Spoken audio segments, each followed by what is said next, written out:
What's up, Schwartz Force? Welcome back to the channel. It's October, so the weather's starting to cool down just a little bit. And today we are going to review the SKMEI model number 9206. This one I picked up in the green subdial. It's kind of a hunter green with that stainless steel mesh bracelet. And I was finally able to give this watch some wrist time, so now I'm ready to give you the full review, good, the bad, and the ugly, and everything in between. And of course, before we do that, in case if you're new to the channel, my name's Dave. May the Schwartz be with you. And hey, did you know it's a great day to wear a watch? Today I have on the Gallant. This is one of the 4 that I unboxed recently. You should check that out up here if you haven't seen it yet. But this is one of the 4. It's kind of the silver dial, Panda, those black subdials. And I'm giving this watch some wrist time, so the review on this will be coming out shortly. But today we are here to talk about the SKMEI. So I'm going to put a link to this one down below if you want to pick one up after the review. Please use those links. They're affiliate links that help me out a little bit, but don't cost you anything. And of course, if you haven't joined the Schwartz Force yet, what are you waiting for? Hit that subscribe button. That helps me out a ton. And if you end up liking this review and want to see more like it, please hit the thumbs up button down below. Go ahead and tap it now. I know you're going to like it, but just in case you forget or something comes up, you get sidetracked, smash that thumbs up now. But without further ado, let's jump into this review.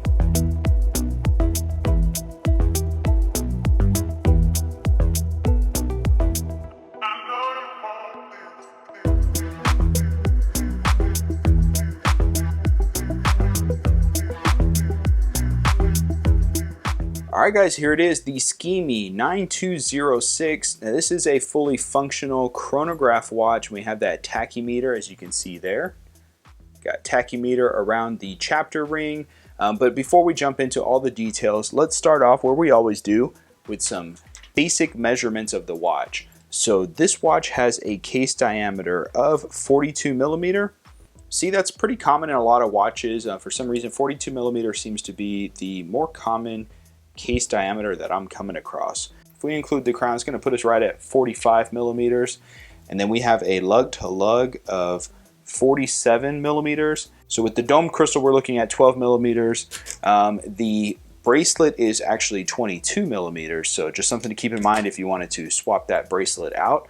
But let's just take a quick look. So a couple things that I really like about this watch, of course, is the color of the dial. They do have other options. I opted for this hunter green dial. I think it looks really good, pops with that red, and then of course, so you can see those lume inserts there on the hands make it a little easier to read. I will say, I wish that it had different styled or shaped hands. These are almost like needle shaped hands, and it's a little difficult to see at a quick glance, only because the lume stops really short.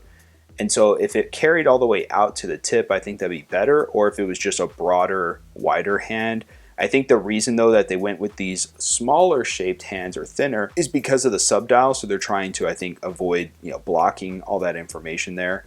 Just something that I'm speculating. But as we can see here, we have a alloy metal case. So this is not a full stainless steel case. You do get a stainless steel case back, which we can see SKMEI branding, fingerprint magnet, 9206 model number.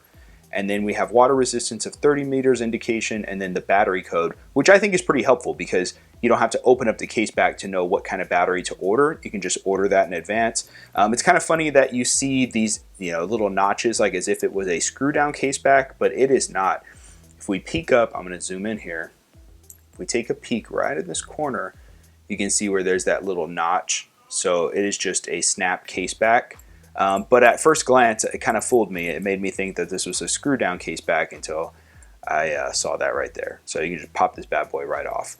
We do have these piston style pushers, and I want to say these are probably stainless steel. They don't feel like they're coated. I could be wrong, but they actually feel like they might be all stainless steel pushers. Same with the crown, but I didn't get any confirmation of if this is a stainless steel hardware or if it's just alloy as well, or PVD coated to look like stainless steel.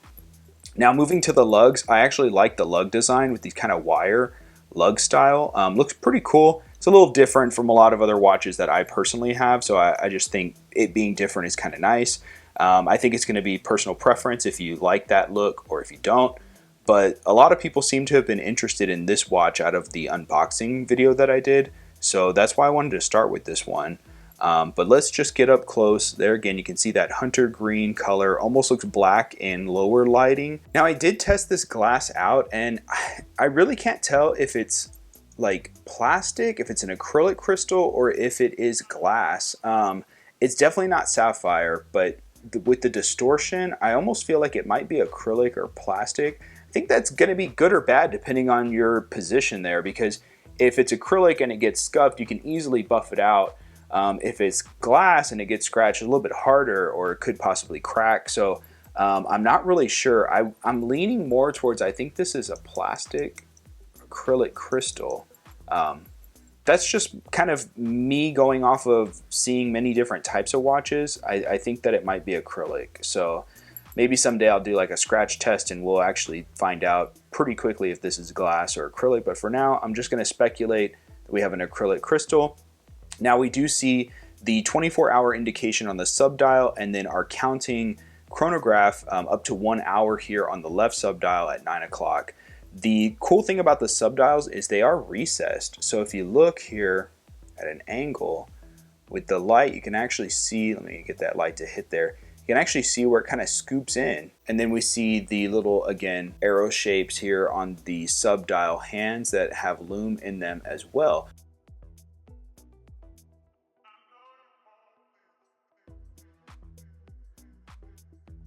We see even that scooped pattern on the date window, which is at 6 o'clock. So I think that's kind of cool. It's unique. I haven't really seen that on other watches. So that's just something I wanted to point out. And when we look, we get branding at 12 o'clock SKMEI, and then we have applied indices. Hour markers are all applied, and then the 12 o'clock Roman numeral is applied as well. Positioning on everything looks pretty good, pretty spot on. And what I really like about this watch is it is a functioning chronograph. It has a what appears to be Mecha-Quartz movement. So if we see, we start top pusher. So you're looking here at about a 3 tick per second sweep. Looks really cool. You can run this longer if you want. It doesn't have a running second hand subdial. So again, keeps time behind the scenes, so to speak. So the main second hand is for the chronograph. It is not a running second hand, but just, again, could be a pro or a con depending how you feel about that. I don't mind it. Now, even though it is a functioning chronograph, one thing I have to put under the con section is we don't have minute indices on the actual chronograph counter up to 1 hour. So if you're timing something in intervals of 5, that's fine. But if you wanted to time something and you just stop it 2 minutes in, it's going to be kind of hard to gauge exactly, oh, is that 2 minutes or 3 minutes, 7 minutes or 8 minutes? It's just something, in my opinion, that's kind of a little bit of a pet peeve. You know, we could put the split seconds along the chapter ring, but they couldn't put split seconds or just minute, indices here in the subdial. Kind of a bummer.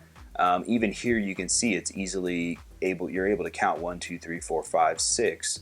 So they did it on the right subdial, but not on the left. So again, just something I wanted to point out. And then of course the tachymeter function on the outer chapter ring. Yeah, so we see there is some reflection on the Rayhot, and I just noticed this now. Those little kind of, I don't know what those are. They're like little marks along the edge there. It makes me think even more that this is an acrylic crystal because of that. Huh. Interesting. Hadn't seen that before. So we can see that the chronograph works fine. And then of course, once we stop the top pusher, and then when we go to reset, doesn't have any type of flyback or anything, but you'll see everything resets back to 0. Really cool. Now the date function at 6 o'clock. So we have, oh yeah, I forgot to mention that. When you pop the crown out to position 2, it will automatically reset as well. So just in case if you didn't do that beforehand, I think that's a cool design in the movement because you don't want to screw that up. But we'll see here on the crown, easy to operate, actually feels fine. The hands move smoothly. They're not really erratic or jerky or anything. So we see here when we get to 10 o'clock, date change starts. And actually, so a little bit before, so around 11:50 is when it clicked over. So it works good. One thing, when we go to position 1, the date change clicks in. Nice and easy. The font is it could be a little more crisp. It's not bad. I think that the number font and the date wheel is just a little off. Oops. It's just ever so slightly not perfect. it just kind of seems like, see how the 5 sits a little higher there? It's just kind of, I guess inconsistent is the word I would use. Like the number, some of the numbers touch, some like that. 28 looks good. And then the 3 is like the 0 seems skinnier and the 3 seems taller. So it's kind of interesting. I'm not sure. Yeah. Anyway, just some inconsistencies in the date wheel itself. But overall, I think the dial design, color, so far, everything about this watch is pretty good for the price.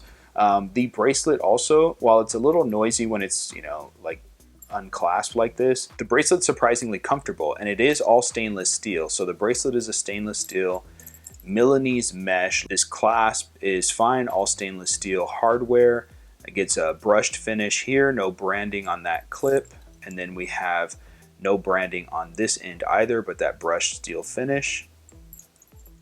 The bracelet seems pretty solid, so no complaints there. I like how it has these grooves in each of these kind of, I don't know, those are probably 1/8 of an inch increments that you can slide this clasp up or down to fit your wrist.